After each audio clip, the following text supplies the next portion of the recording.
Madame, Monsieur, chers collègues, chers amis, en l'absence du doyen que je voudrais excuser, j'ai donc le privilège aujourd'hui, en tant qu'ancien directeur du département de biochimie qui s'occupe de l'organisation de cette journée et vice-doyen à la recherche de notre faculté, d'introduire la conférence du professeur Philippe Sansonetti. Avec plus de 500 publications, de nombreux prix prestigieux, dont le prix Louis Jantet, Philippe Sansonetti est une figure marquante et inspirante de la microbiologie, signant des travaux originaux sur les relations entre un hôte, c'est-à-dire vous et moi, ses pathogènes et sa flore intestinale. Philippe Sansonetti est professeur à l'Institut Pasteur et au Collège de France. C'est à ce dernier titre qu'il est parmi nous ce soir. En 2008, l'Université de Lausanne, l'EPFL et le Collège de France signaient une convention de coopération. C'est cette convention qui permet à nos deux institutions d'accueillir chaque année des professeurs du grand établissement pour des cours et des conférences publiques. Quelques mots sur le Collège de France. C'est une institution vénérable puisqu'elle remonte au XVIe siècle, à une époque où elle s'appelait encore le Collège royal. C'est un peu le Saint Graal de l'enseignement supérieur français, avec quelques spécialités. Le Collège de France dispense des cours non diplômants, de haut niveau, couvrant un vaste champ de savoir, allant des sciences à la littérature et à l'art.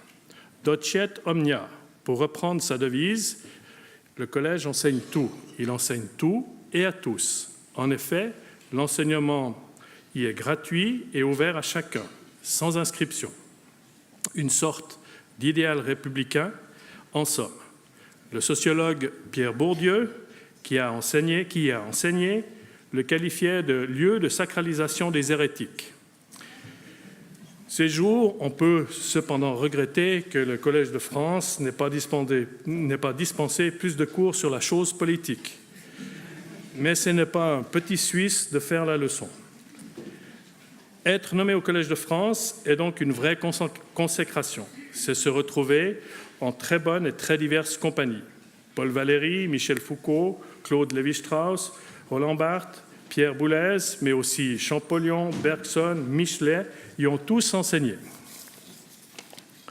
Mon dîner n'est pas ici, bien sûr, de mettre une quelconque pression sur Philippe Sansonetti, mais bien de pointer la qualité de l'institution, aussi bien pour l'enseignement que pour la recherche. Ce que le Collège de France, depuis sa fondation, est chargé de donner à ses auditeurs, ce ne sont pas des vérités acquises, c'est l'idée d'une recherche libre, disait le philosophe Maurice Merleau-Ponty, un autre titulaire. La raison d'être du Collège de France, comme de toutes les universités d'ailleurs, est d'abord de faire avancer le savoir contre les idées reçues et les préconceptions, et ce, en toute indépendance, à la façon de Pasteur, qui s'est battu au XIXe siècle contre les tenants de la génération spontanée, échafaudant sa théorie des germes. À cette époque, les microbes étaient rendus responsables de toutes les maladies. De la même manière, très vite, dès la fin du XIXe, les microbiologistes ont nuancé cette vision, constatant que toutes les bactéries n'étaient pas pathogènes, mais assumaient au contraire une fonction vitale, vivant en symbiose avec vous et moi, comme ces quelques 100 000 milliards de micro-organismes qui forment notre microbiote intestinal et sans lesquels nous ne pourrions pas vivre normalement. C'est sur ce fameux microbiote intestinal que se penche maintenant Philippe Sansonetti, cherchant à mieux cerner sa fonction métabolique par des analyses métagénomiques notamment, et l'influence de cette symbiose sur la santé et les maladies. Des idées qu'il va développer dans sa conférence. Je profite de mon temps de parole pour remercier toutes les personnes qui ont œuvré en arrière-scène pour rendre cet événement possible. Plus particulièrement, je tiens à mentionner les docteurs Slavica Masina, Francine Billotte et Nicolas Berly. Je vous laisse maintenant le plaisir d'être des étudiants au Collège de France et laisse la parole au professeur Sansonetti, que je remercie encore d'avoir accepté l'invitation.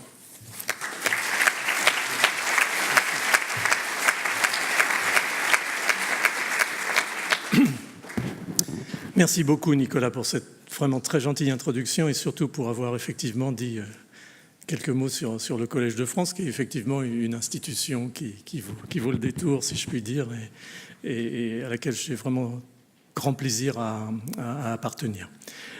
Donc merci à toi Nicolas pour l'organisation, merci aux personnes qui effectivement en coulisses ont aussi œuvré pour que cette conférence puisse se faire. J'ai marqué conférence publique exceptionnelle, j'ai vraiment repris ce qui était sur la lettre d'invitation. Il n'y a pas du tout d'arrogance là-dedans, j'ai trouvé que c'était très très bien quand même et je l'ai gardé. Et donc je vais essayer en présence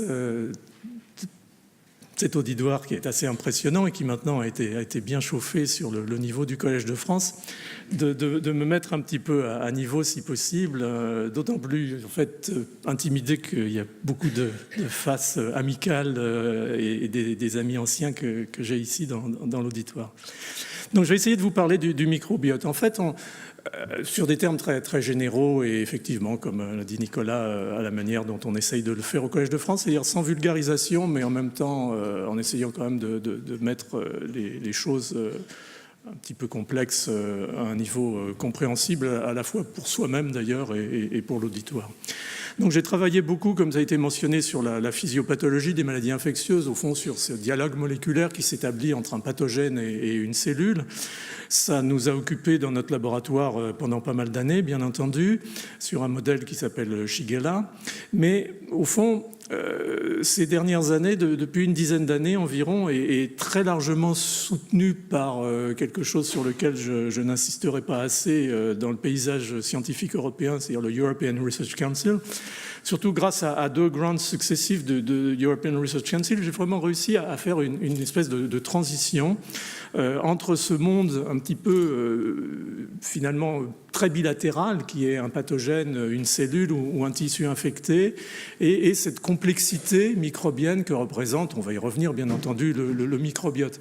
Donc une espèce de changement d'échelle, mais au fond, et j'ai toujours tendance à regarder de nouveau la pathogénicité, la possibilité à un moment ou un autre de revenir, car pour qu'un pathogène puisse infecter un autre, il faut qu'il affronte aussi ce microbiote et ça amène à des notions à la fois de conflit microbe-microbe et microbe-hôte qui sont tout à fait passionnants à essayer de déchiffrer. Donc ce que je vais essayer de faire aujourd'hui, c'est de façon relativement un peu linéaire, vous emmener à travers ce microbiote, en particulier le microbiote intestinal, celui qui est le mieux connu et qui probablement par sa masse, comme ça a été mentionné, est celui qui a le plus d'interférences avec notre propre physiologie et voir un peu avec vous ce qu'on peut attendre de tout ça en matière de médecine. Alors, la première chose à dire, c'est qu'au fond, ce microbiote qui nous habite n'est pas quelque chose de nouveau, n'est pas quelque chose de récent. On est nous-mêmes un holobiote, c'est-à-dire une structure, si je puis dire, vivante globale. Certains parlent de super-organisme, mais on est certainement un hybride entre mammifères, eucaryotes complexes et prokaryotes, c'est-à-dire bactéries. Donc on est un hybride mammifère-bactérie. Et c'est finalement, dès qu'on raisonne en termes d'évolution, et je cite toujours Theodosius Dobzhansky à ce niveau-là, on doit, et c'est une façon aussi d'ailleurs en pratique au laboratoire de réfléchir à la mise en place des expériences, se mettre dans cette perspective évolutionniste ou coévolutionniste. Les microbes, les bactéries étaient sur la Terre il y a 3,5 milliards d'années. Les eucaryotes complexes sont apparus environ il y a 800 millions d'années et l'Homo sapiens, 40 000 ans. Donc toute cette symbiose microbe-homme, telle que nous la connaissons aujourd'hui, elle s'est forgée très progressivement par cette coévolution sur des centaines de millions d'années. Et au fond, ça explique certainement des éléments, une des données qui nous préoccupe le plus souvent, c'est qu'est-ce qui explique cette robustesse, cette résilience de cette flore microbienne. Et je pense que l'évolution en elle-même, si on raisonne sur un mode strictement darwinien, explique très très simplement tout ça. Alors, on peut éventuellement commencer par un quiz, mais les médecins sont sûrement au courant de la nature de cet objet. Est-ce que vous savez ce qu'est cet objet? Pardon? Le premier microscope. Très bien. Il y a des notes. Et ce premier microscope a été à la fois inventé, mis au point par le premier probablement microbiologiste, qui est Anthony van Leeuwenhoek, en Hollande, dans les Pays-Bas. Et Anthony van Leeuwenhoek avait vraiment dessiné une machine qui était une machine high-tech. On est au XVIIe siècle, avec cette petite orifice dans lequel il sertissait une petite bulle de verre qui lui donnait un effet de loupe avec une distance focale qu'il pouvait éventuellement régler par rapport aux objets qu'il voulait observer. Par ce système tridimensionnel, c'était du high-tech de l'époque. Et donc, il arrivait à obtenir un grandissement de l'ordre de 40 à 250, ce qui est tout à fait compatible avec l'observation de ce qui allait devenir les microbes et qui, alors à ce moment-là, ne s'appelait que les animalcules. Et avec ce microscope, von Leeuwenhoek a décrit des tas de choses. On pense toujours aux microbes, nous les microbiologistes, mais il a décrit les spermatozoïdes, par exemple. Au fond, ça se ressemble pas mal. Et surtout, il dessinait très très bien.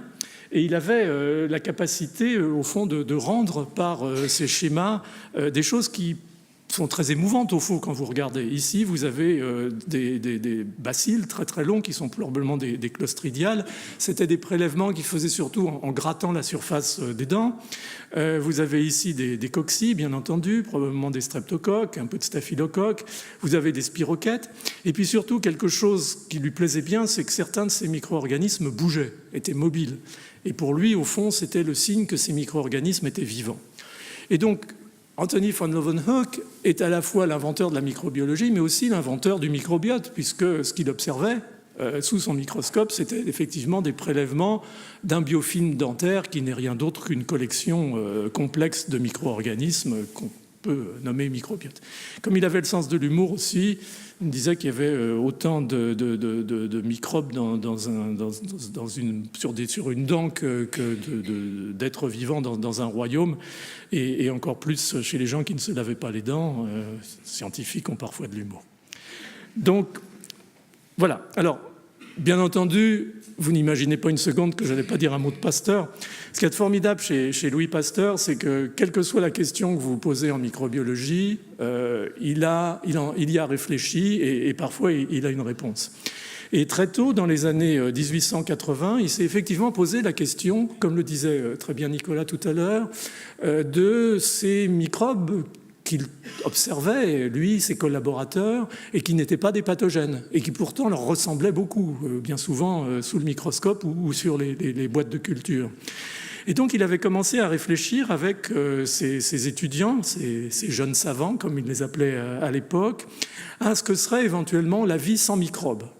Et il s'était mouillé, si je puis dire, en termes d'hypothèse, et il le disait avec les mots de l'époque, sans vouloir rien affirmer, je ne cache pas que j'entreprendrais cette étude si j'en avais le temps, il n'avait pas beaucoup de temps, Pasteur bien entendu, avec la pensée préconçue que la vie dans ces conditions deviendrait impossible.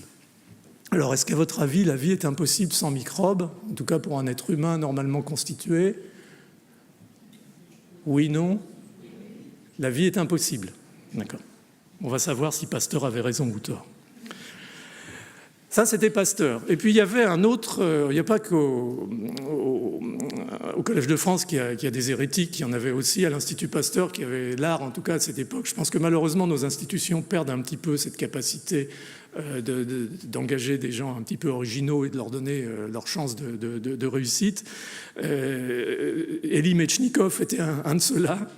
Avec un parcours scientifique fabuleux, puisque il a découvert bien entendu tout le processus de phagocytose à partir de modèles d'animaux marins, mais surtout sur la fin de sa vie, ou en tout cas en vieillissant, il s'est intéressé effectivement de plus en plus à la vieillesse et à la sénescence. Et il avait développé une théorie selon laquelle le vieillissement était largement lié à la prolifération dans le côlon. Il disait d'ailleurs que le côlon était un organe inutile, il faudrait s'en débarrasser très tôt dans la vie. La prolifération dans le côlon de micro-organismes exprimant des poisons, et qu'en fait c'était cet empoisonnement interne, il appelait ça la pourriture interne, excusez-moi, quelques temps avant le dîner, mais et tout ça expliquait pour lui le vieillissement. Et il avait trouvé la parade à ça en Bulgarie, dans les pays des Balkans qui mangent beaucoup de produits lactés, et des yaourts en particulier. Et pour lui, c'était dans cette œuvre sur le lait aigri en particulier, l'hypothèse que d'ingérer ces lactobacillus, en particulier lactobacillus bulgaricus, qui était l'élément essentiel dans la fabrication de ces produits lactés, pouvait être éventuellement le sérum de jouvence nécessaire. Et il écrivait quelque chose, il a écrit pas mal de livres sur l'immunologie, des livres qui sont tout à fait honorables dans la mesure où c'était quand même l'un des pionniers, sinon le pionnier. Il écrivait aussi des choses comme on n'en écrit plus en France, par exemple, à l'heure actuelle, c'est-à-dire des essais optimistes. Ça, c'est quelque chose qu'on a beaucoup oublié. Mais enfin, donc d'un côté, on avait Pasteur qui disait que la vie était impossible sans microbes, et d'un autre côté, on avait Metchnikov qui disait que les microbes probablement empêchaient le vieillissement, en tout cas les bons microbes, ce qu'on appellera plus tard les probiotiques. Alors Pasteur avait tort, en fait. En tout cas, qualitativement. Une dizaine ou une quinzaine d'années après qu'il ait émis cette hypothèse de la vie impossible sans microbes, deux chercheurs en Allemagne, Nuttall et Thierfelder, ont fait l'expérience princeps, si je puis dire. C'est-à-dire qu'ils ont accouché un cobaye femelle dans des conditions stériles par donc césarienne, et ils ont élevé les petits dans des conditions telles qu'on pouvait assurer la stérilité à cette époque-là. Et ils se sont aperçus que ces cobayes grandissaient, et surtout, ce qui préoccupait beaucoup Nuttall et Thierfelder, digéraient les aliments qu'on leur donnait. Et on retrouve ça, effectivement, dans la publication que j'ai mentionnée ici. Vous voyez, 95, 96, 97. Donc, de principe, l'idée de Pasteur était fausse. C'est bien. J'arrive à dire des choses comme ça de temps en temps, ça m'étonne, mais on peut imaginer néanmoins que la qualité de vie sans microbes pourrait être quand même relativement précaire, mais en tout cas, pour, disons, le principe, on pouvait vivre sans microbes.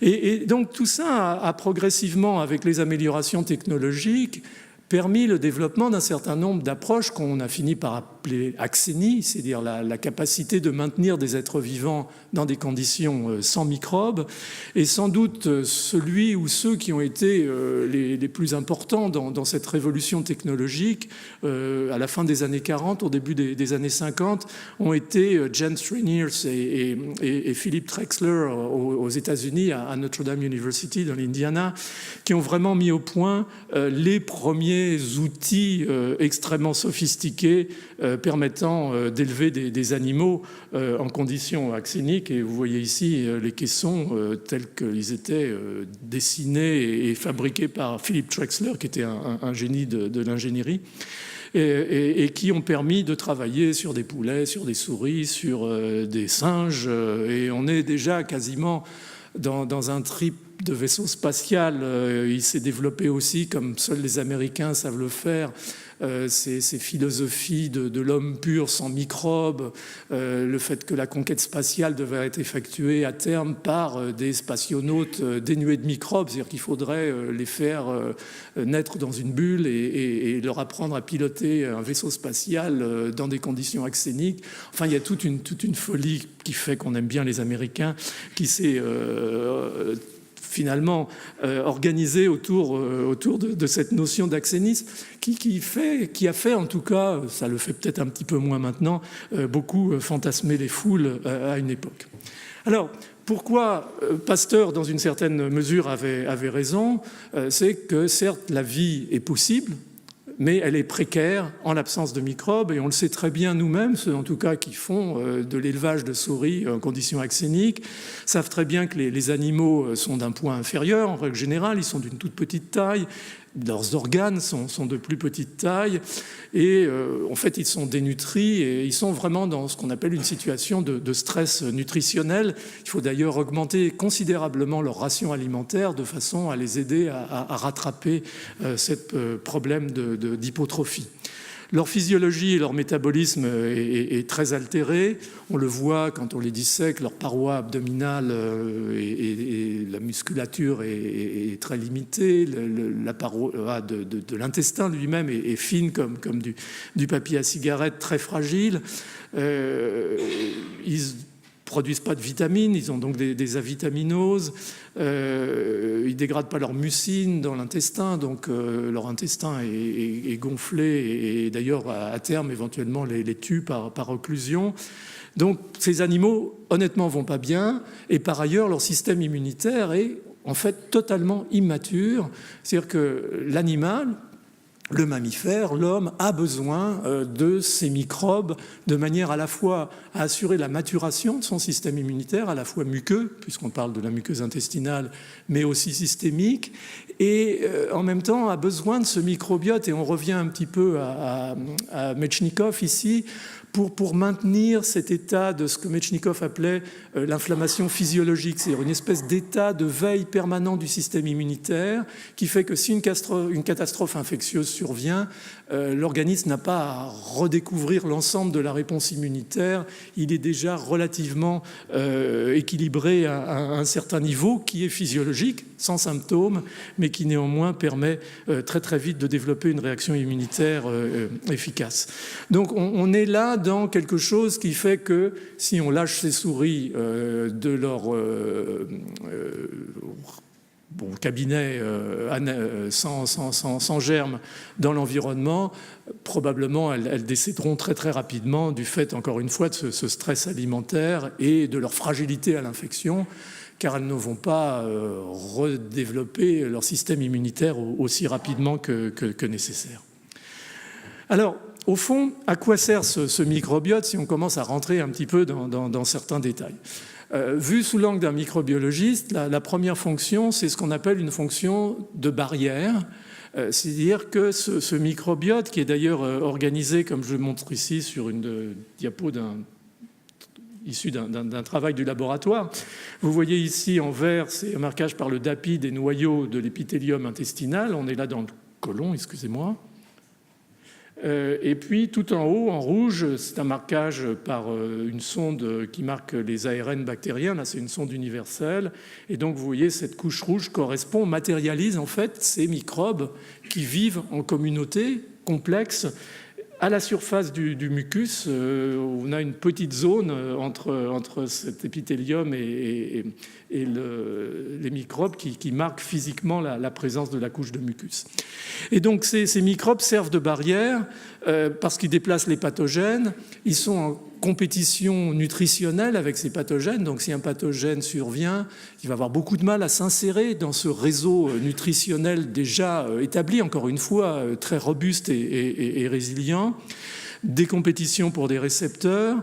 Et puis ces microbes de l'intestin, et on l'observe de plus en plus, produisent des substances antimicrobiennes. C'est une espèce de guerre entre eux, mais qui va effectivement se réfléchir sur un intrus éventuellement, ce qu'on appelle des cholicines par exemple, ou ce qu'on appelle des appareils de sécrétion de type 6, qui sont des systèmes de killing de bactéries à proximité, des facteurs aussi métaboliques comme l'acide lactique et autres. Donc il y a tout inclus dans cette couche de microbiote un système qui représente véritablement une barrière chimique, biologique, mais aussi, donc, on passe sur la deuxième colonne, ces notions du microbiote assurant la maturation de l'épithélium intestinal, des jonctions en particulier cellulaires qui sont très serrées, et le microbiote contribue par des signaux à cette cohérence, à cette imperméabilité.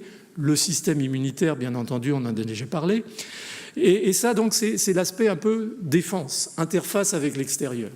Et puis, il y a tout un aspect nutritionnel qu'on a déjà envisagé, qui est le fait que nous-mêmes, en tant que mammifères, au degré d'évolution où nous en sommes, n'avons pas inventé, par exemple, les enzymes qui dégradent les sucres complexes, que ce soit les végétaux ou que ce soit les motifs de glycosylation très très riches des mucines. Donc quand on mange de la salade ou des épinards, ce n'est pas nous qui les digérons, ce sont les microbes de l'intestin qui le font grâce à une panoplie d'hydrolases absolument formidable et qui assurent, à partir de ces sucres qui sont tronçonnés, réduits, hydrolysés, leur fermentation et la production de ce qu'on appelle des acides gras à chaîne légère, qui sont une source calorique très très importante, qui représente d'ailleurs la moitié de la source calorique de l'épithélium intestinal, en particulier dans le côlon. Donc ce stress nutritionnel, il est lié à la fois à un aspect global, mais aussi à des aspects très locaux du fait de l'absence de sources d'hydrates de carbone suffisantes. Ces microbes produisent des vitamines, de la biotine, des folates, et puis ils ont aussi des fonctions qui sont encore relativement mal connues de protection, par exemple de détoxification de xénobiotiques. On voit de plus en plus monter le cancer du côlon à l'heure actuelle, et il n'est pas du tout impossible, on va y revenir, que cet appauvrissement de notre microbiote nous élimine un certain nombre de capacités de dégradation de produits éventuellement mutagènes et à terme oncogènes. Donc il y a tout un équilibre au fond. Ce microbiote, c'est une espèce de réduction homothétique de notre environnement qui donc joue un rôle extrêmement important et qui se révèle à l'heure actuelle de plus en plus dans la physiologie. Alors juste un exemple très simple, ou deux exemples plutôt sur cette diapositive. En bas, à droite, ce qui est rouge correspond à une villosité de l'intestin, ce sont des noyaux, encore une fois marqués au DAPI, et ce qui est vert correspond à un marquage par un anticorps contre le facteur von Willebrand, c'est-à-dire qu'on marque en fait les capillaires vasculaires de cette villosité intestinale. Et vous voyez donc à gauche que cette tissu capillaire est très atrophique, alors qu'à droite, il est extrêmement structuré et important, à la fois qualitativement et quantitativement. Donc vous voyez là une des fonctions du microbiote qui est l'angiogénèse, c'est-à-dire que le microbiote met la pression sur des systèmes, sur des cellules de l'épithélium intestinal, en particulier ce qu'on appelle des cellules de Paneth, pour produire des angiogénines qui vont assurer la maturation du réseau vasculaire. Et ça, on peut imaginer que c'est bien entendu important aussi en retour pour la mise en place d'une réponse immunitaire ou pour, bien sûr, l'absorption des nutriments. Donc tout ça participe même de façon très locale, très physique à cet état de stress de l'animal. Et puis en haut, vous voyez la pauvreté en cellules du système immunitaire d'animaux axéniques, sans germes, élevés sans germes, et la colonisation massive par des cellules, des lymphocytes CD4, CD8, des plasmocytes producteurs d'IgA, lorsque le microbiote est là. Donc vous voyez vraiment cette espèce de désertification de ce qu'on appelle la lamina propria, c'est-à-dire le tissu sous-épithélial muqueux en matière de système immunitaire lorsque l'animal n'est pas exposé à un microbiote. Donc des vraies différences, et vous connaissez sans doute beaucoup d'entre vous Andrew Macpherson à Berne, qui a été vraiment un de ceux qui a beaucoup travaillé. D'ailleurs, ces photos sont extraites celles du haut en tout cas, sont extraites d'un de ses articles. Alors, on a donc cet aspect métabolique dont on a parlé, qui est important. Je vous ai déjà parlé donc de ces acides gras à chaîne légère, qui sont le produit de la dégradation et de la fermentation de ces sucres complexes.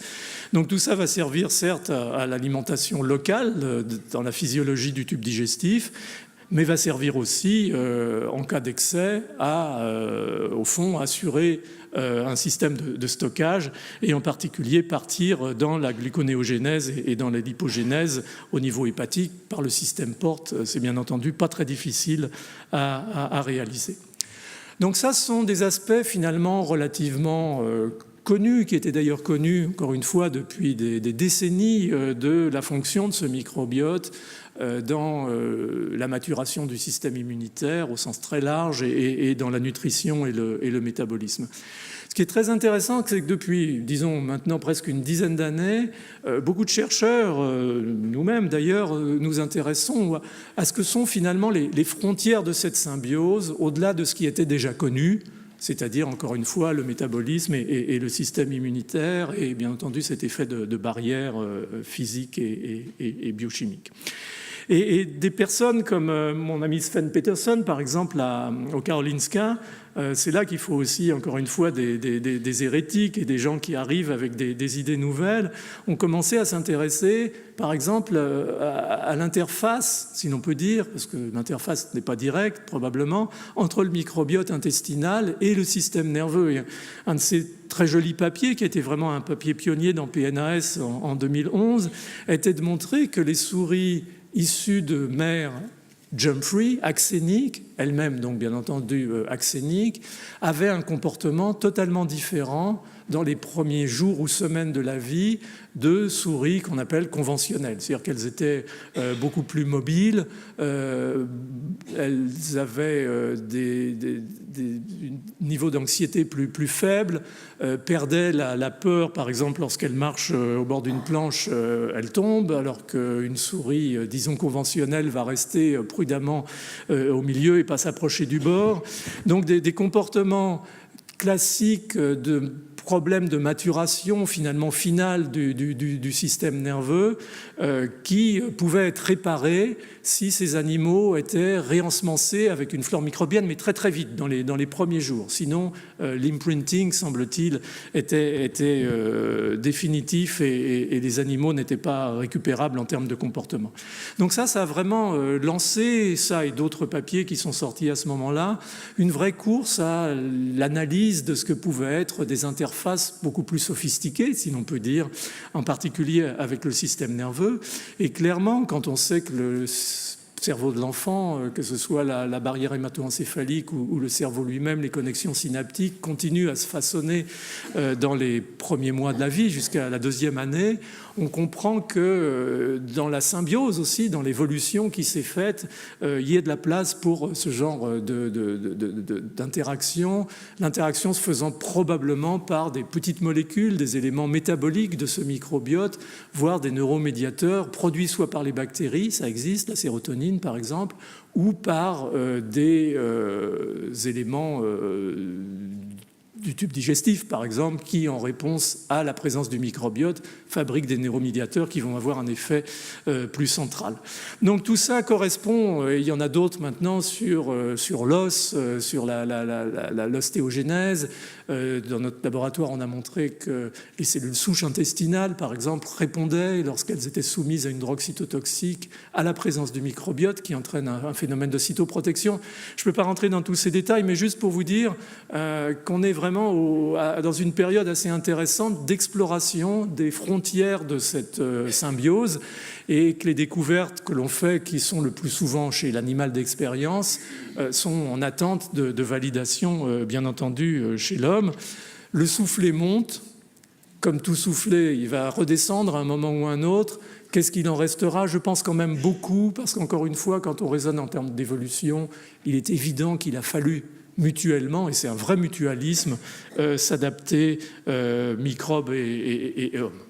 Alors, une fois qu'on a dit ça, on commence à se poser des questions un peu, je dirais, sur l'ontogénie du système immunitaire. Au fond, est-ce que le système immunitaire a vraiment été bâti pour répondre et résister aux pathogènes, ou est-ce qu'inversement, il a plutôt été créé pour tolérer ces micro-organismes et toute la difficulté, le côté un petit peu paradoxal de ce modèle, c'est que sur le système immunitaire est mise cette pression d'un côté de tolérer les microbes en quantité majeure et de l'autre côté de pouvoir être capable en quelques secondes, en quelques minutes d'identifier au milieu de tous ces microbes un qui est pathogène et qu'il va falloir éradiquer. Donc on est dans un conundrum, comme disent les anglo-saxons, qui est un petit peu compliqué, et ça a été un de mes intérêts dans l'immunologie infectieuse de comprendre un petit peu mieux ce qu'étaient ces facteurs qui faisaient qu'on pouvait faire cette discrimination entre un commensal,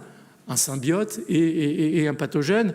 Et au fond, et ce n'est pas nécessairement une surprise, un des facteurs importants, c'est le fait que les pathogènes qui engagent les surfaces épithéliales, on reste dans le tube digestif là, mais on peut l'élargir à d'autres systèmes, entraînent la libération de signaux de danger qui sont très très rapidement perçus comme en fait signant la présence d'un pathogène. On a montré par exemple que lorsqu'une cellule épithéliale était engagée par notre micro-organisme fétiche qui est Shigella, la cellule libérait par des hémicanaux en quelques secondes de l'ATP qui va très bien à l'intérieur des cellules, mais qui est une substance très pro-inflammatoire lorsqu'il est présent dans le milieu extracellulaire. Donc on est dans cette notion, au fond, d'un système à l'équilibre, probablement réglé pour la tolérance, mais capable à tout moment de reconnaître et de répondre à des pathogènes. La tolérance n'étant pas un manque de reconnaissance, et clairement, ces microbes en fait vivent dans cette couche supérieure du mucus, à une distance relativement respectable de la surface de la cellule épithéliale, mais il y a des signaux qui sont échangés mutuellement, et ça c'est tout l'objet des recherches qui se développent à l'heure actuelle. Certaines même substances microbiennes sont, comme le peptidoglycane par exemple, sont transportées par des transporteurs non nécessairement dédiés, mais qu'ils font de toute façon à l'intérieur des cellules, reconnus par des senseurs cytosoliques comme les node-like récepteurs et ainsi de suite. Et tout ça, au fond, se filtre et s'équilibre pour amener un système immunitaire local à un état plutôt, je dirais, d'immaturité et de prédominance de cellules T régulatrices, par exemple, de manière à éviter l'inflammation. Et puis d'un autre côté, on a bien entendu l'explosion nucléaire de la rencontre avec un pathogène et tous ces signaux de danger dont j'ai parlé qui vont complètement reprogrammer le système vers l'inflammation, la destruction du microbe et au passage bien souvent la destruction des tissus qui vont avec. C'est un peu la règle. Donc on est là dans une espèce de dualité relativement simple à apprécier et à comprendre. Ce qui se passe, c'est que, comme d'habitude dans la vie, le blanc et le noir, c'est bien, mais ça sert de point de référence. En fait, on s'aperçoit de plus en plus que dans le tube digestif, il y a aussi ce qu'on appelle des pathobiotes, c'est-à-dire des microbes qui sont dans une zone grise. Et j'en parle parce que c'est important pour conceptualiser un petit peu les choses. Un d'entre eux sur lequel on travaille dans le laboratoire s'appelle SFB, Segmented Filamentous Bacterium. C'est un clostridial qui se divise de façon très très bizarre et qui s'ancre en plus dans l'apex des cellules épithéliales intestinales. Et de façon très intéressante, ce SFB, ce Segmented Filamentous Bacterium, est un microbe qui apparaît uniquement au moment du sevrage, chez l'animal comme chez l'homme. Et sa fonction probable au moment du sevrage est de prendre le relais des défenses immunitaires passives apportées par le lait maternel et d'éduquer le système immunitaire muqueux dans sa nécessité de développer des programmes pro-inflammatoires, en particulier des lymphocytes T naïfs deviennent TH17, pro-inflammatoire, TH1, TH2 même, dans certains compartiments, ça facilite la production des IgA sécrétoires. Donc des microbes qui, sans doute pas isolément, mais dans un groupe, sont capables à un moment donné, à un endroit donné, de faire quelque chose de particulier. Ça, je trouve que c'est encore plus fascinant que cette espèce d'assemblage de microbes complexes dont on a un petit peu de mal de temps en temps à faire la synthèse et à comprendre la biologie systémique. Là, au milieu de tout ça, on a quelques microbes un petit peu plus agressifs, encore une fois, dans la zone grise. Si c'est compensé, leur présence est compensée par d'autres, ça va. Si par hasard on les laissait tout seuls, probablement ça commencerait à poser des problèmes et à induire ce qu'on appelle ces états d'inflammation, de bas niveau chronique, qui sont, on le sait, de plus en plus associés à des pathologies comme l'obésité ou des maladies inflammatoires de l'intestin. Donc ces pathobiotes sont très importants à garder en tête dans ce schéma général. Donc ça, c'est un premier point. Le deuxième point, c'est que une grosse partie de ces microbes de l'intestin sont difficiles à cultiver, voire incultivables. Ce qui fait que jusqu'aux années 70-80, on a eu du mal à avoir un catalogage relativement complet. Et c'est grâce aux travaux de Woese aux États-Unis qui a inventé cette méthode d'identification en fait des gènes codant pour l'ARN 16S microbien, donc l'ARN ribosomal 16S.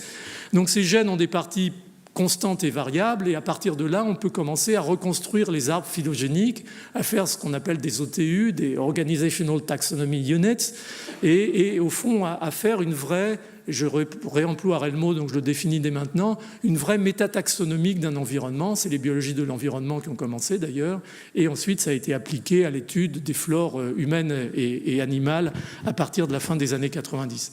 Donc à partir de ces gènes, on peut donc par une approche moléculaire, identifier les microbes, même non cultivables, et commencer à donner un catalogage relativement exhaustif. Et c'est grâce à ces méthodes qu'à partir donc de fin des années 90, début des années 2000, on a pu, différents laboratoires dans le monde, commencer à explorer non pas le microbiote intestinal, mais les microbiotes, avec un microbiote buccal, avec un microbiote des voies aériennes supérieures, éventuellement même inférieures, avec bien entendu un microbiote cutané, un microbiote vaginal. Donc tout ça a permis de commencer à cartographier un petit peu, et vous voyez par les codes couleurs que bien entendu ces microbiotes sont très différents, même sur la peau, selon les endroits, graisseux, secs, humides, on a des microbiotes différents. Donc on est dans une complexité qui est à la fois difficile à résoudre, car en plus elle est considérablement dépendante des individus, et pour ce qui concerne le tube digestif en particulier du régime alimentaire. Alors, pour simplifier, il y a deux grandes familles de microbes dans l'intestin, en particulier dans le côlon. Il y a ce qu'on appelle les firmicutes, qui sont des grammes positifs anaérobie stricte, et puis des bactéroïdétes qui sont des grammes négatifs anaérobie stricte, souvent très sensibles à l'oxygène. C'est pour ça qu'on a énormément de mal à les cultiver et qu'il faut utiliser des méthodes moléculaires. Puis à côté, il y a des populations microbiennes moins abondantes, mais néanmoins probablement fonctionnellement importantes, comme les protéobactéries, par exemple les entérobactéries, les colibacilles, les désulfovibrios, les actinobactéries, les bifidobactéries, très importantes dans les étapes précoces de constitution de ce microbiote, des archébactéries, ça c'était une surprise relativement récente, qui sont en fait des puits à carbone et qui sont capables de synthétiser du méthane à partir des résidus carbonés dans le tube digestif. Donc chacun finalement a son petit travail à faire dans cet écosystème et le fait en règle générale bien. C'est ce qu'on appelle au fond l'homéostasie, l'équilibre physiologique.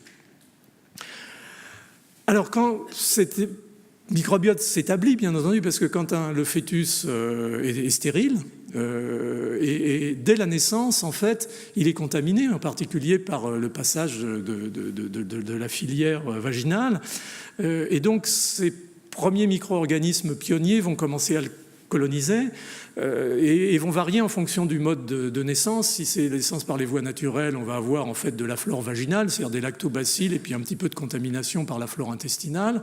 Si c'est par césarienne, on va avoir des bactéries de la peau, des corynébactéries, des staphylocoques épidermidis et autres microbes qu'on trouve habituellement dans ces zones. Puis cette colonisation, elle va vite dépendre aussi de l'environnement dans lequel se retrouve l'enfant, le niveau de contrôle microbiologique environnemental, la prise de médicaments, en particulier d'antibiotiques. Il y a donc tout un tas d'éléments importants qui vont en fait se conjuguer pour que peu à peu se construise ce microbiote. Ça prend 2 ans environ, par ce qu'on appelle des événements de succession écologique, c'est-à-dire qu'une première vague de microbes va faire exprimer des récepteurs sur les mucines qui vont permettre à une deuxième vague de s'implanter et ainsi de suite. Et par succession écologique, curieusement, on va voir ces signatures initiales disparaître au profit de micro-organismes plus classiques, tels que ceux, en particulier anaérobie, dont j'ai parlé à l'instant. Alors ça, c'était un peu l'état de l'art aux alentours de la fin de 2009-2010, quand le premier papier est sorti sur la métagénomique. Alors la métagénomique, c'est quoi? C'est le fait que là, on n'est plus dans l'identification métataxonomique, c'est-à-dire qu'on cherche un gène essentiel et on base toute l'analyse phylogénique et l'identification sur ce gène, en tout cas sur les parties variables de ce gène. On est là dans la séquence de l'ensemble de tous les gènes, de tous les génomes qui sont présents dans cet environnement intestinal. C'est un changement d'échelle à la fois en termes de technologie et bien entendu en termes de bioinformatique nécessaire pour en fait l'assemblage de ce qu'on appelle ces fragments, ces en contigue, qui vont peu à peu redessiner les génomes individuels de l'ensemble de ces microbes, quand c'est possible, en tout cas quand on a des références suffisantes. Mais ça a été vraiment un challenge formidable, dont d'ailleurs le premier papier publié l'a été par ce programme européen, MetaHit, qui était piloté coordonné par Duško Erlić à l'INRA en France, mais avec des extensions dans plusieurs pays européens, y compris à l'EMBL pour toute l'analyse bioinformatique, et en Chine, qui ne fait pas encore partie de l'Union européenne, mais en l'occurrence qui a fait l'essentiel du séquençage de tous ces microbes. Donc on a eu ce papier qui est sorti en 2010, qui a été vraiment un changement d'échelle, c'est-à-dire qu'on ne parlait plus là de milliers d'espèces, on parlait de millions de gènes, et on dit toujours qu'il y a 10 fois plus de microbes dans notre intestin que nous n'avons de cellules somatiques et germinales. Là, on est à 100 ou 1000 maintenant, probablement, fois plus de gènes prokaryotes dans notre intestin que nous n'avons de gènes actifs nous-mêmes dans nos cellules. Donc, quelque chose d'absolument extraordinaire et qui avait été un petit peu anticipé. On en avait beaucoup discuté avec des gens du milieu microbiologique, en particulier Stanley Falco et David Relman aux États-Unis, sur le fait que quand la séquence du génome humain est sortie en 2001, par le groupe de Craig Venter aux États-Unis, nous tout de suite on leur a dit non mais ça c'est pas complet, il manque les microbes, et donc 10 ans plus tard est sorti finalement quelque chose qui peut pas être encore considéré comme complet parce qu'il y a tellement de variations d'un individu à l'autre qu'au fond on ne sait pas encore quelle est l'étendue exacte de la diversité des gènes microbiens présents à l'échelle de l'espèce humaine. On a commencé avec le papier MetaHit à 3 millions, on est déjà à 10 millions, donc vous voyez un peu cette richesse. Et ce qui est très difficile, c'est de déterminer ce que serait finalement le corps génique de cette symbiose. Qu'est-ce qui est l'élément essentiel, indispensable à assurer cette symbiose entre les microbes et l'homme. Donc ce séquençage de nouvelle génération et la bioinformatique ont vraiment aidé à positionner le microbiote intestinal comme un possible moteur de la santé et de la maladie, et c'est ma transition vers la deuxième et dernière partie qui va être la perspective médicale. Donc ça a été vraiment, comme je l'ai dit au début, un vrai changement de paradigme parce qu'on est passé de l'interface un microbe, une cellule, à une interface milliers de microbes, millions de gènes et éventuellement une ou plusieurs cellules, avec donc cette complexité et ces outils qu'il a fallu développer pour essayer d'appréhender tout cela. Alors, l'idée au fond, c'est, on vient d'en parler, on a une liste d'effets biologiques qu'ont ces microbes sur notre organisme, à l'équilibre, au niveau de la santé, si l'on peut dire, à l'homéostasie. Je ne vais pas les reciter, vous les avez vus, y compris avec des illustrations. La question, c'est au fond, est-ce qu'il y a un passage entre ça et la médecine et la pathologie, et si oui, sous quelle forme, dans la mesure où en matière d'interface microbe-hôte, on est plutôt habitué, encore une fois, à cette notion de pathogénicité par un microbe. Enfin, c'est la théorie pastorienne, c'est les postulats de Corr, bien entendu. On est un petit peu dans une situation compliquée là, parce que au fond, l'organe effecteur de cette pathologie éventuelle qui va porter sur les différents systèmes qui sont éventuellement les éléments dans l'homéostasie, donc qui vont le devenir éventuellement dans la pathologie, sont éventuellement liés à ce qu'on appelle une dysbiose, c'est-à-dire un déséquilibre de la flore microbienne. Donc est-ce qu'une dysbiose peut globalement se comporter comme un pathogène? Est-ce qu'on peut établir des postulats de Corr sur une dysbiose et toutes ces questions un peu philosophico-scientifiques qu'on aime bien se poser le soir après une bonne journée de travail au laboratoire sans toujours apporter les réponses. Donc la dysbiose, c'est difficile à définir parce qu'on n'a pas encore, dans l'état actuel des choses, une vraie cartographie, une vraie signature de ce qu'est un microbiote sain et un microbiote, disons, pathologique. On considère en règle générale néanmoins, on va y revenir, qu'une dysbiose, c'est d'abord et avant tout une réduction en richesse et en diversité d'espèces microbiennes, voire sous l'angle métagénomique de gènes, c'est-à-dire une réduction du potentiel finalement métabolique de l'ensemble de cette collectivité microbienne, avec en plus ou moins ces fameux pathobiotes qui viennent porter éventuellement une touche particulière dans telle ou telle éventuelle pathologie. Donc une difficulté du fait de la grande variabilité individuelle, du fait que beaucoup de ces études reposent encore sur la métataxonomique, et la métataxonomique ne vous dit pas le potentiel métabolique de ces micro-organismes. Seule la métagénomique peut vous le dire, ou éventuellement ce qu'on intègre de plus en plus dans les études, ce qu'on appelle la métabolomique, c'est-à-dire la définition à haute résolution de petites molécules issues du métabolisme microbien qui vont vraiment être les effecteurs et les signatures. Et on peut même se demander si à terme, cette analyse, disons, médicalement orientée du microbiome ne va pas sauter, faire l'impasse sur cette métataxonomique et cette métagénomique et aller chercher directement des signatures. Mais pour ça, il faut bien entendu passer par la case des modèles expérimentaux. Alors, un mot pour dire que cette construction du microbiote, c'est probablement un événement clé pour la santé future de l'enfant.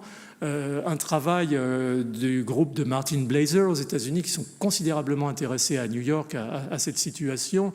Et on peut penser au fond que les changements dans le microbiote vont avoir d'autant plus d'impact qu'ils surviennent très tôt dans la vie parce que c'est là que s'imprègnent, s'imprint, comment dire en franglais, les signaux importants qui vont éventuellement ensuite persister sur un mode épigénétique.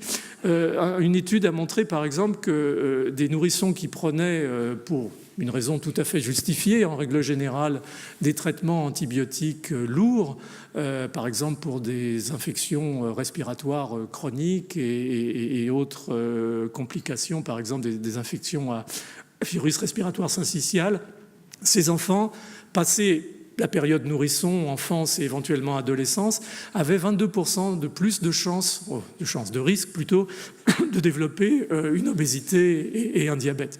Ce qui est quand même considérable et qui a été vraiment, c'est une étude épidémiologique bien menée, confirmée ensuite par des expériences chez la souris. Donc l'impression que touche pas à mes microbes, c'est peut-être quelque chose qu'il faut commencer à faire rentrer dans notre équation personnelle au plan de la prévention et de la thérapeutique, sans pour autant vouloir dire qu'il ne faut pas utiliser les antibiotiques quand c'est nécessaire.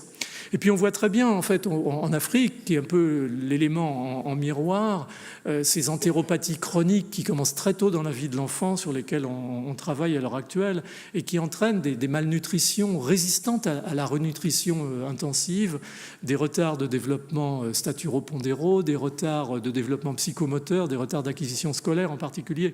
Donc on sent bien que l'enfant, le nourrisson, très tôt est un objet biologique, si je puis dire, qui va répondre de façon positive ou négative, et en particulier en cas de dysbiose ou de mauvaise construction ou de destruction de sa flore, va répondre sur un mode pas tout à fait satisfaisant. Donc là, on rentre tout doucement, je vais un peu préparer le terrain, dans cette notion d'appauvrissement du microbiote. Et au fond, le fait que le mode de vie moderne se marque entre autres par une diminution de la richesse, de la diversité des microbes qui nous habitent, parce que notre environnement microbien s'est restreint du fait d'un siècle merveilleux de stérilisation, enfin en tout cas d'hygiène alimentaire et des eaux, d'antibiotiques, de vaccins. Et d'ailleurs, Jean-François Bach, qui est un immunologiste à Paris, avait en 2002 fait une revue dans le New England Journal of Medicine, où il avait commencé à parler de cette hypothèse hygiéniste. À gauche, vous avez la courbe d'incidence des maladies infectieuses, disons en Europe ou dans les pays industrialisés. Et à droite, vous avez la courbe d'incidence croissante d'un certain nombre de maladies qu'on appelle maintenant des maladies post-modernes, telles que les maladies inflammatoires de l'intestin, l'obésité, le diabète de type 2, voire le diabète de type 1, n'y est pas, mais le cancer du côlon, l'allergie, l'asthme, tout un tas de pathologies dont vous savez fort bien qu'elles sont actuellement en croissance et parfois dans les zones économiquement en transition, une croissance qui est assez vertigineuse. Donc on a l'impression que tout ce qu'on a fait de bien pour prévenir les maladies infectieuses, celles que j'appelle les maladies infectieuses du monde d'hier, on est en train de réaliser qu'il y avait un prix à payer et que ce prix est la réduction de l'environnement microbien et que cette coévolution phénoménale sur des centaines de millions d'années, si on prend les phyla qui nous ont précédés, s'est rompue en 2 ou 3 générations par justement le fait qu'on ait imposé ce carcan d'hygiénisme à nos microbes. On a gagné, on a gagné en la mortalité des néonatales ou d'infantiles est tombée en flèche. Les infections dans le courant de la vie ont diminué. L'espérance de vie augmente. Donc, il est hors de question de remettre en cause tous ces progrès médicaux, mais simplement de se dire qu'ils ont un prix, qu'il faut l'analyser, ce prix, et qu'il faut commencer à réfléchir sérieusement sur le plan scientifique et médical, comment on va prendre tout ça en main. Alors juste pour vous montrer, j'ai beaucoup ce papier qui a été publié en 2012 dans Nature. Il est un peu compliqué à déchiffrer, mais vous restez uniquement sur la partie gauche. En fait, vous avez ici la diversité en espèces microbiennes dans la flore fécale. Alors dans cette tranche-là, on est chez les enfants, 2 c'est 2 ans. Et vous voyez des codes couleurs. Donc en rouge, ce sont des petits-enfants du Malawi. En vert, ce sont des Amérindiens d'Amazonie, et en bleu, ce sont des petits Américains.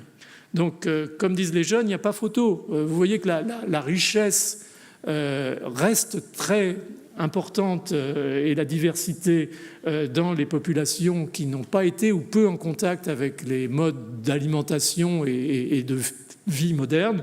Et par contre, on a déjà globalement, chez les petits Américains, une diminution quasiment de moitié de la diversité microbienne dans leur tube digestif. Donc quelque chose qui nous dit quand même encore une fois que cette programmation dont on a parlé largement au début se fait moins bien, d'où par exemple les réactions allergiques sur des systèmes qui n'ont pas été primés de façon suffisante.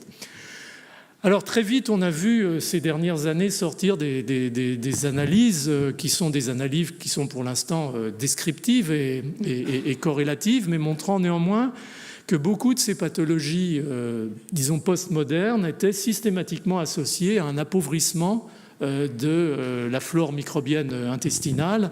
Est inclus là-dedans d'ailleurs l'autisme à réfléchir, mais néanmoins, il y a des choses qui sont assez provocatrice, je dirais, sur la façon dont on va maintenant s'atteler à analyser ça sur le plan fonctionnel, parce que les données ici sont des données essentiellement corrélatives. Donc c'est ce que j'appelle, parce qu'on vit dans cette ambiance d'omique maintenant, aller de la descriptomique à l'expérimentomique, c'est-à-dire montrer éventuellement la réduction de ces flores, la construction de ce qu'on pourrait considérer comme étant des dysbioses et pouvoir analyser au fond ces éléments-là dans des modèles expérimentaux chez l'animal, en règle générale chez la souris, mais éventuellement commencer aussi à l'occasion d'études cliniques à mieux structurer les essais cliniques de manière à pouvoir avoir à un moment ou à un autre une phase expérimentale, et on y reviendra tout de suite après. La plus jolie expérience, elle date de 2005 et elle a été faite par le groupe de Jeff Gordon à Washington University, qui a été vraiment un des pionniers dans le domaine du microbiote. Et Jeff a fait et son groupe ont fait c'est Peter Turnbow, qui était le premier auteur du papier, qui maintenant a son groupe en Californie, a fait une expérience toute simple. Ils ont pris une souris obèse par mutation dans le gène de la leptine, qui est donc un des gènes de la satiété. Donc ces souris sont obèses, ils ont pris la flore intestinale de ces souris et ils l'ont transférée, ils ont gavé des souris, qui sont appelées des souris lean, c'est-à-dire des souris minces, des souris d'un poids habituel, avec donc cette flore d'animal obèse. Et surprise, les animaux minces ont commencé à grossir et sont devenus obèses. Et donc ça, c'était uniquement transmis par le microbiote. Il n'y avait rien d'autre dans ces expériences. Donc ça a été vraiment un des premiers éléments qui a permis, au fond, d'aller au-delà simplement du corrélatif et de commencer à montrer qu'il y avait une réalité derrière tout ça. Alors c'est quoi cette réalité ? C'est qu'au fond se développe chez l'animal obèse une dysbiose qui est marquée probablement par 2 éléments. Le premier, c'est un certain enrichissement dans des pathobiotes qui ont des capacités très très importantes de métabolisation des corps gras, des lipides et des hydrates de carbone. et puis éventuellement des microbes qui ont tendance à donner un certain degré d'inflammation parce que l'obésité elle-même maintient cet état d'inflammation chronique de bas niveau au niveau intestinal. Donc un microbiote qui se façonne par ces diverses je dirais, nécessités et pressions, et qui va donc faire, lorsqu'il est transmis à un autre animal, ce qu'il sait faire très bien, c'est-à-dire métaboliser des lipides, hydrolyser jusqu'au bout les hydrates de carbone, et procurer à cet animal ce que des anglo-saxons appellent le energy harvesting, c'est une capacité de récupérer des calories bien supérieures à la normale, extraites d'une alimentation normale, mais complètement épuisées dans ses ressources caloriques. Et puis deuxièmement, l'existence du fait de ce régime lipidique, par exemple, d'une inflammation intestinale. Et on sait maintenant, encore une fois, que l'obésité est aussi une pathologie intestinale. Et on a montré très récemment que quand on nourrit des souris avec d'un régime très riche en graisse, on a dans les premiers jours quasiment de ce régime très riche en graisse une rupture de la perméabilité de la barrière intestinale avec des éléments extrêmement complexes qu'on a publiés très très récemment. Donc, si ça vous intéresse, vous pouvez vous y référer, il y a la référence ici.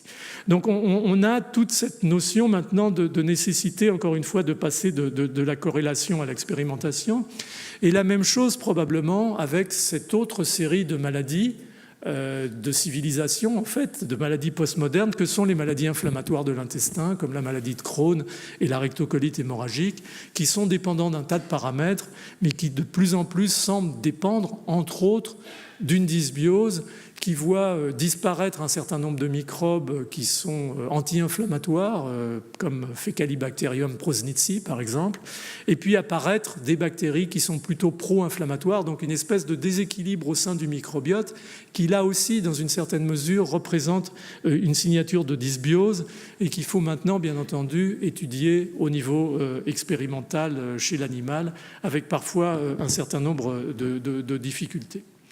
Alors au fond, quand on est parti un peu dans ce voyage médical, on a en tête quelque part d'essayer d'intervenir et de pouvoir améliorer un certain nombre de ces situations qui commencent à sembler de plus en plus être en relation, soit par maillon de chaîne, soit directement avec ce microbiote. Alors il y a une espèce d'enthousiasme à l'heure actuelle pour ce qu'on appelle la pharmacobiotique, l'objectif étant en fait de manipuler le microbiote et d'essayer de le ramener à des situations non dysbiotiques, à des situations de normalité et d'homéostasie. Alors pour calmer les enthousiasmes d'emblée, je peux vous dire que pour avoir fait la bibliographie très récemment, les success stories sont quand même relativement rares dans l'état actuel des choses, souvent parce que probablement, on utilise ce qu'on a sous la main, c'est-à-dire les probiotiques classiques, les lactobacilles, et sans doute dans toute cette complexité, ce qui compte, ce qui manque, ou ce qu'il faudrait ajouter, ou ce qu'il faudrait retrancher, ce sont d'autres microbes, et on n'est pas véritablement dans cette situation-là. D'où l'intérêt, encore une fois, de continuer à combiner ces études descriptives et expérimentales pour avancer là-dessus, et peut-être trouver les probiotiques de demain qui sont probablement beaucoup plus personnalisés à des situations pathologiques particulières. Alors il y a les prébiotiques, on en a parlé au sens où déjà tout à l'heure j'ai mentionné la métabolomique et la possibilité d'identifier un certain nombre de molécules, de métabolites en aval qui seraient au fond les effecteurs de cette santé ou de cette pathologie dont on a parlé. Donc tout ça est bien entendu en cours. Et puis il y a la notion de postbiotiques qui s'associe à tout ça, les prébiotiques étant plutôt manipuler la flore et lui redonner un profil en lui apportant des nutriments particuliers, et les postbiotiques étant ces molécules en aval.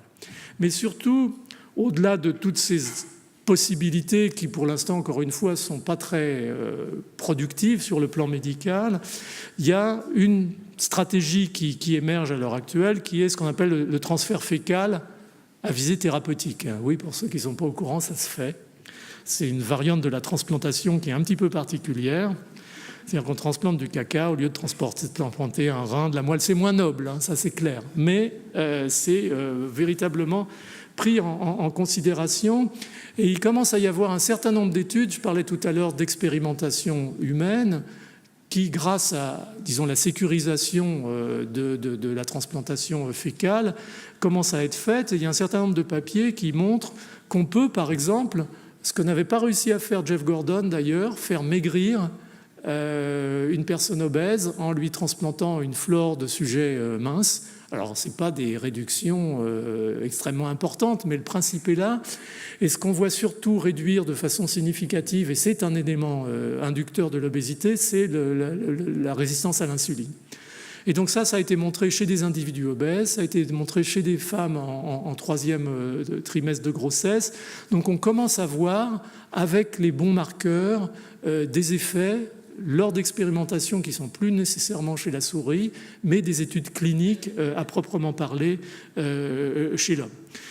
Alors, qu'est-ce qu'on peut voir dans tout ça? Pour l'instant, c'est pas mal de promesses, mais on s'accroche toujours à une situation, et je terminerai là-dessus, qui a été véritablement, c'est dommage parce que c'est un peu le Graal, mais ça ne s'est pas ensuite confirmé aussi nettement avec d'autres situations cliniques. C'est la colite à Clostridium difficile, ou à Clostridium difficile. Clostridium difficile, c'est une bactérie qui, comme beaucoup de Clostridium, sporule, qui est éventuellement portée de façon asymptomatique par beaucoup d'individus, en particulier dans les environnements hospitaliers et dans les maisons de retraite pour personnes âgées, mais sur la base d'un microbiote normal, ne se manifeste pas. Puis ces personnes prennent des antibiotiques, détruisent leur microbiote, en tout cas pour une certaine période. Il faut à peu près 3 semaines pour récupérer un microbiote à peu près équivalent. La résilience est formidable, mais ça prend quand même un petit peu de temps. Et donc ces microbes, qui sont au fond des opportunistes, profitent de l'espace qu'il leur est donné pour germiner, se développer dans l'intestin et produire des toxines. Il y a 2 ou 3 même toxines qui sont des puissantes cytotoxines qui en fait ouvrent les jonctions cellulaires, et c'est ça qui cause cette pathologie inflammatoire aiguë qui est ce qu'on appelle une rectocolite pseudomembraneuse. Et le problème de cette pathologie, en particulier chez les personnes âgées, c'est qu'elle récidive. Parce que le traitement antibiotique est compliqué, parce que d'un côté, on perd le microbiote, de l'autre, on essaye de traiter l'infection, et ainsi de suite. Donc ça c'est un peu le monde d'aujourd'hui des maladies infectieuses. C'est un élément dont on peut reparler éventuellement, mais la vie devient très, très difficile. Donc ce germe se développe sur ce terrain où le microbiote a été détruit. Et donc le transfert fécal a été la première indication dans ce type de situation, surtout chez les personnes qui faisaient des récidives fréquentes et qui éventuellement, pour les personnes âgées en particulier, décédaient. Et les résultats ont été absolument spectaculaires, puisque maintenant tout ça est standardisé et fait en routine dans beaucoup de centres hospitaliers, imagine ici aussi si nécessaire, avec une prévention de l'ordre de 95%, pour ne pas dire 100% quasiment, des récidives. Parfois, il faut faire plusieurs transplantations successives, mais néanmoins, les résultats sont tout à fait spectaculaires. Et on commence de plus en plus à réfléchir à l'extension de tout ça. Certes, bien entendu, toutes les problématiques de maladies inflammatoires de l'intestin, mais aussi, par exemple, pour des angoisses actuelles qui est la multirésistance des bactéries aux antibiotiques et le portage par certaines personnes de bactéries qui hébergent des gènes codants pour ce qu'on appelle des bêta-lactamases à spectre élargi ou des carbapénémases, qui sont vraiment des poisons à l'heure actuelle dans les milieux hospitaliers. Mais ces bactéries ont un poids, ont un fitness cost, un poids d'adaptation du fait de ces mécanismes multiples de résistance aux antibiotiques. Et donc, mise dans une situation de compétition avec une flore plus riche, risque de décrocher, si je puis dire, et c'est une tentative qui se fait de plus en plus pour essayer de guérir en fait le réservoir en particulier intestinal, bien sûr, de germes multirésistants. Donc l'élargissement des indications est en cours et je voulais terminer là-dessus parce que c'est quand même un bel exemple au fond du fait que ce microbiote qui est un élément essentiel en physiologie, qui peut devenir malheureusement, en particulier dans le contexte moderne, un élément de pathologie. Il commence à y avoir quelques espoirs de la possibilité, au fond, de résoudre cette équation difficile. D'un côté, je me débarrasse des infections et de l'autre côté, j'hérite de ces pathologies qui sont quand même assez ennuyeuses, qu'on appelle épidémiques mais non transmissibles. Et un des approches qui est en train de se développer à l'heure actuelle, c'est d'essayer au fond de reconstituer cette flore très tôt dans la vie, quasiment à la naissance, de façon à ce que cet imprinting microbiologique redevienne un petit peu ce qu'il était dans les siècles précédents. On est en train de rechercher actuellement des échantillons fécaux dans des sites d'avant les antibiotiques, d'avant l'hygiène, et on est assez surpris effectivement de voir la richesse de ces échantillons en microbes, même s'il y a des problèmes avec les ADN anciens, des dégradations et autres, et surtout la présence des parasites, qui est un autre élément dont je n'ai pas parlé, mais qui probablement a joué un rôle très très important dans le fine-tuning du système immunitaire, et qui, ayant disparu de la population humaine, en tout cas dans nos régions, le système devient sans doute un petit peu bancal. Donc voilà, je terminerai là-dessus avec des salutations, bien entendu, de mes deux maisons, le Collège de France, avec bien sûr la statue de Claude Bernard, un autre collégien de renom, l'Institut Pasteur, et puis vous signaler un livre que j'aurais pas dû écrire d'ailleurs, parce que je me suis mis sur le dos tous les anti-vaccins, en tout cas en France, qui est une histoire un peu romancée de la vaccination. Je ne pensais pas faire si mal à beaucoup, mais tant pis, je ne le regrette pas. Merci beaucoup.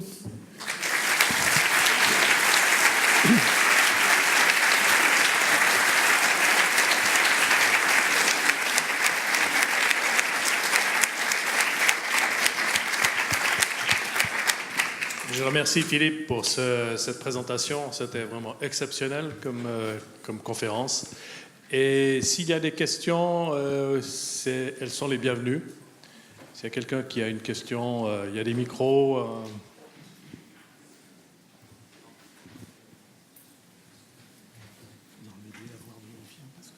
Là, il y a une personne qui est juste derrière. Ok, très bien.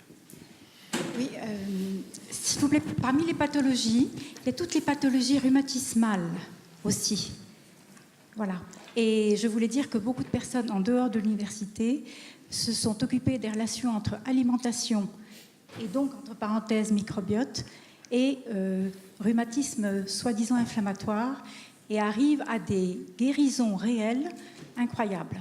Et par ailleurs, on a des cas d'autisme ayant disparu après des transplantations.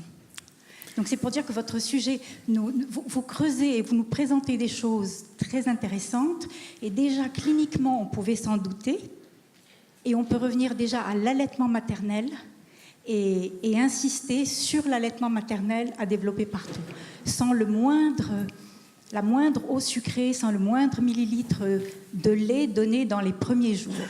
Je parle en tant que pédiatre, mère de famille nombreuse, 4 enfants allaités, et nutritionniste. Merci. Non, je vous remercie d'apporter des éléments de cette nature. En plus, c'est du vécu, ça sort un petit peu des diapositives. Non, je crois qu'on est en train de découvrir un nouveau pan à la fois de la médecine, mais sous l'angle de la santé et de la pathologie. Oui, la pathologie rhumatismale, j'en ai pas parlé. Alors, la pathologie rhumatismale, ça a l'air d'être peut-être quand même une arme à double tranchant, parce qu'il semble que, si tant est que ce soit confirmé, avec le transfert fécal, il y a eu quelques cas de rhumatisme, enfin d'inflammation articulaire. Ça pose des questions intéressantes sur la physiopathologie éventuelle, si ça se confirmait, et puis l'identité immunologique. Est-ce qu'au fond, notre microbiote est ce qu'il est parce qu'il ne rentre pas en conflit avec notre self? Il y a tout un tas de choses qui sont passionnantes à réfléchir, mais qui veulent dire que ce transfert fécal, c'est quand même, si ça se développe largement, ce qui est en train de se faire, quelque chose qu'il va falloir véritablement, probablement encore plus standardiser et assurer le contrôle de qualité au-delà simplement de la composition microbienne elle-même, où on élimine la possibilité qu'il y ait des pathogènes, on sécurise les donneurs et ainsi de suite. Mais je pense qu'il faut aussi regarder l'aspect fonctionnel et s'assurer qu'on n'a pas effectivement des microbiotes qui sont pro-inflammatoires ou pro-prolifératifs, où il va y avoir beaucoup de choses, mais on est encore dans cette phase exploratoire. Je pense que c'est important d'avoir la preuve du concept et ensuite de l'ajuster correctement. Il y a pas mal d'hésitations, par exemple, des grands organismes comme la Food and Drug Administration aux États-Unis, qui aimeraient bien pas entendre parler de ces histoires de transferts fécaux parce que ça doit donner quelques insomnies à certains. Et c'est compréhensible, hein, ça fait partie de ces nouvelles techniques. C'est quand même quelque chose qu'on ne maîtrise pas totalement sur le plan de la fonctionnalité, disons. Est-ce que mon microbiote est bon pour vous? Est-ce que votre microbiote est bon pour moi? Personne ne sait véritablement à l'heure actuelle. Et nos microbiotes sont très différents, sauf si on va au niveau génique.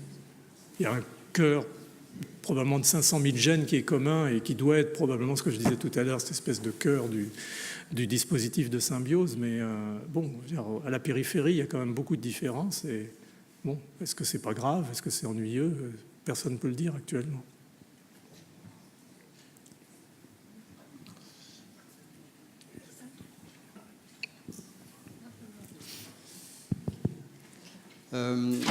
Bonjour.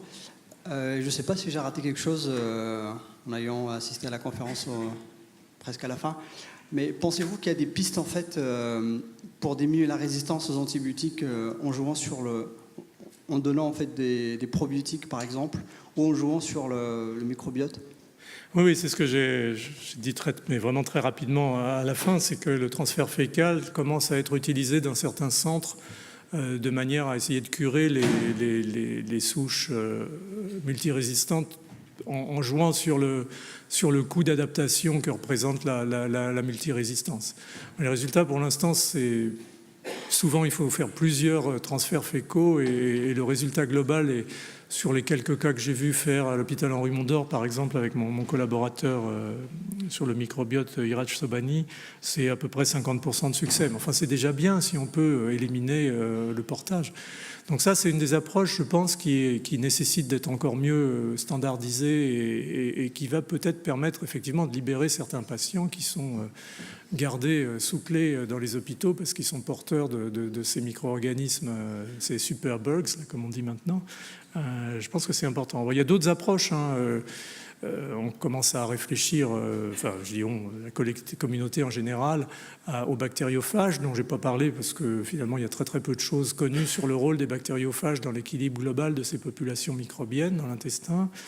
Il y a des systèmes comme le système CRISPR-Cas. On a un groupe à l'Institut Pasteur, par exemple, David Bicard, qui met au point des systèmes sur la base de ce système CRISPR-Cas pour en fait exciser les gènes de résistance des bactéries dans le tube digestif. C'est-à-dire qu'en fait, on s'acharne plus sur les microbes résistants, on essaye de les empêcher de résister. Donc je pense qu'il y a tout doucement un tissu d'approches qui émerge pour justement traiter la résistance et non pas les microbes résistants, qui va faire partie de l'arsenal, surtout si notre panoplie d'antibiotiques nouveaux ne s'enrichit pas suffisamment rapidement. Bonjour, merci pour ce talk très intéressant. J'avais une question par rapport à la corrélation entre l'implémentation de l'hygiène et de la nourriture aseptique et la diminution du microbiote. On sait que les microbes ont une plasticité impressionnante et ils sont capables de s'adapter à quasiment tout ce qu'on leur propose. On voit ça avec l'émergence de la résistance aux antibiotiques qui se fait quasiment maintenant dès l'implémentation d'un nouvel antibiotique. Est-ce qu'il y a des études qui sont menées sur l'émergence d'individus avec un microbiote plus ou moins adapté à ces nouvelles conditions d'asepsie et qui seraient plus résistants aux bactéries pathogènes qui prendraient le dessus? Ouais, c'est intéressant comme idée. Moi, je n'avais pas pensé. Non, honnêtement, je ne sais pas. Non, c'est à creuser, mais alors expérimentalement, c'est une façon de parler. On serait donc chercher des individus qui, au fond, s'adaptent. Le problème, pour essayer de réfléchir en même temps, mais ça devient de plus en plus difficile à mon âge. Le problème de fond, c'est qu'on n'est pas encore dans la situation, je le disais d'ailleurs, où je marquais sur une ou deux diapos, c'est quoi la dysbiose ? Vraiment, est-ce qu'il y a vraiment une signature de dysbiose ? Et au fond, il y a des tas de déséquilibres écologiques ou de nouveaux états d'équilibre écologique qui sont marqués par une réduction des microbes et autres, mais qui ne sont probablement pas nécessairement pathologiques parce qu'il reste des microbes là-dedans qui font le boulot pour ceux qui manquent. Donc, c'est encore extrêmement difficile de répondre à cette question-là. La question, c'est est-ce qu'il y aurait des individus qui, avec une flore microbienne de bonne foi identifiée comme étant une vraie dysbiose pathologique, résistent à cette dysbiose pathologique et ne font pas de maladies inflammatoires de l'intestin, choses comme ça. Je pense que super. Mais avant d'y arriver, je n'ose pas calculer l'effectif d'individus qu'il faudrait étudier compte tenu de la diversité des flores. Mais je suis sûr que vous pouvez faire le calcul, ça doit donner le vertige. Non, mais je pense qu'on va venir à ça, parce que de toute façon, à un moment ou à un autre, ce que la science doit nous produire, c'est quelque chose pour to mitigate the situation. Il faut qu'on ait des molécules, des approches qui permettent de compenser pour ce manque. On ne va pas pouvoir indéfiniment non plus voir augmenter les maladies inflammatoires de l'intestin, les cancers du côlon et ainsi de suite. Les cancers du côlon augmentent même encore chez nous, dans nos régions. L'incidence a à peu près doublé en l'espace de 10-15 ans. Donc là aussi, on est quasiment certain que même si ce n'est pas le microbiote directement, il y a probablement une relation qu'il faut creuser. Vous prenez une souris mutante. Moi, je suis assez impressionné par à la fois la robustesse et la sensibilité de ces systèmes. Vous prenez une souris avec une mutation dans un senseur intracellulaire comme NOT2 ou NLRP6, vous prenez sa flore intestinale, vous la transférez, même pas vous la transférez, vous mettez dans la même cage une souris normale, elle développe une pathologie inflammatoire de l'intestin et un cancer du côlon en l'espace de 3 semaines. Donc on a l'impression aussi qu'on est sur un système qui marche parce qu'il est très robuste, encore une fois, façonné par l'évolution, mais qu'en même temps, à force de taper dessus, on risque quand même de commencer à avoir des ennuis.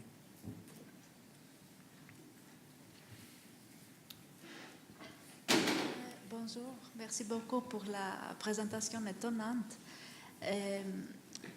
J'ai une question qui a 2 parties. Alors, j'ai entendu que si on change d'environnement ou de diète, surtout d'environnement, notre microbiome change pendant 3 mois. Alors, c'est facile de maintenir cet microbiome, comme vous avez parlé plusieurs fois sur l'imprinting des microbiomes intestinal.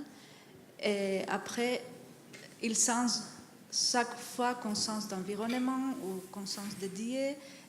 Et si c'est facile de maintenir cet microbiome où il change toujours. Et après, la deuxième partie, c'est qu'on est par rapport de transplantation fécale. Si on fait la transplantation, après, qu'est-ce qu'il passe? Le microbiome reste ou il peut aussi changer? Et combien de temps il reste? Très bien. La première question, le fait que le microbiote change avec les régimes alimentaires, au fond, on s'y attendait et c'est probablement une bonne chose parce que ça permet de s'adapter aussi au type d'aliment et à pouvoir le traiter correctement.